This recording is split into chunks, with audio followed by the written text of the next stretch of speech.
Quand vous recevez votre facture de chauffage, vous arrive-t-il de souhaiter d'habiter une maison ou un logement qui se chaufferait pratiquement tout seul? Eh bien, pour une famille d'Annecy, ce souhait est devenu une réalité.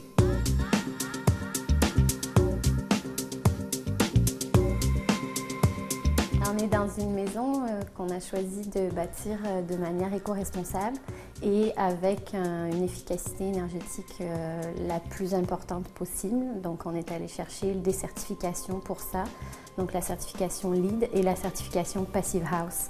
On ne concevait pas d'aller habiter dans une maison où toute la chaleur qu'on apportait dans la maison partait par les fuites de la maison, par l'extérieur, où les matériaux utilisés n'étaient pas respectueux de l'environnement.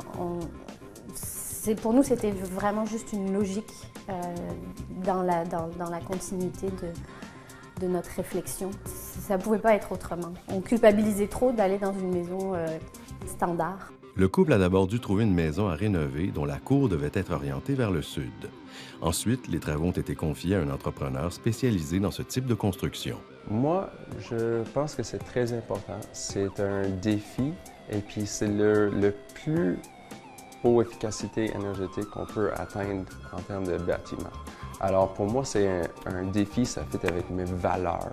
Puis j'aime bien l'idée de livrer un produit exceptionnel à mes clients. Mais atteindre ce résultat de haute performance éco-énergétique a un prix.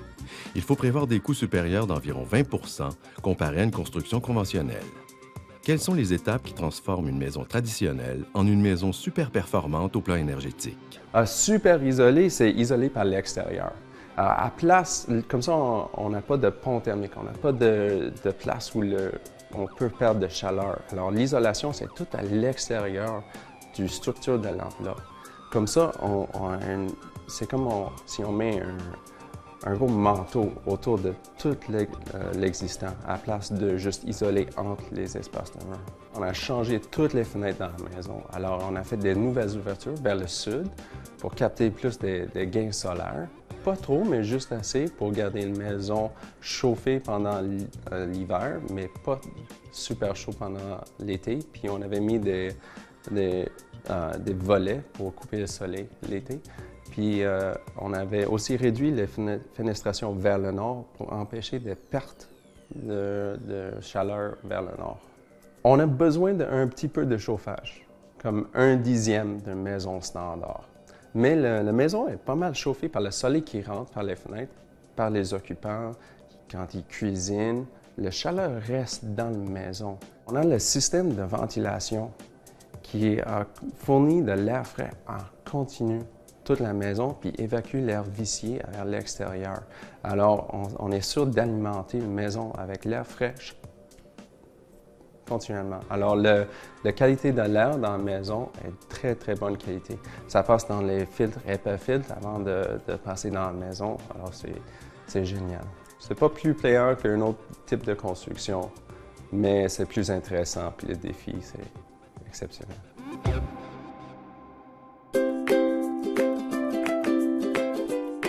C'est important pour nous de montrer cet exemple-là et de semer des graines. C'est comme ça qu'on le voit, c'est vraiment cette envie de partager ce qu'on fait, les petits gestes quotidiens qu'on fait pour que chacun puisse faire sa part pour la planète, pour améliorer la qualité de vie, pour réduire la consommation, pour avoir une vision plus responsable en fait.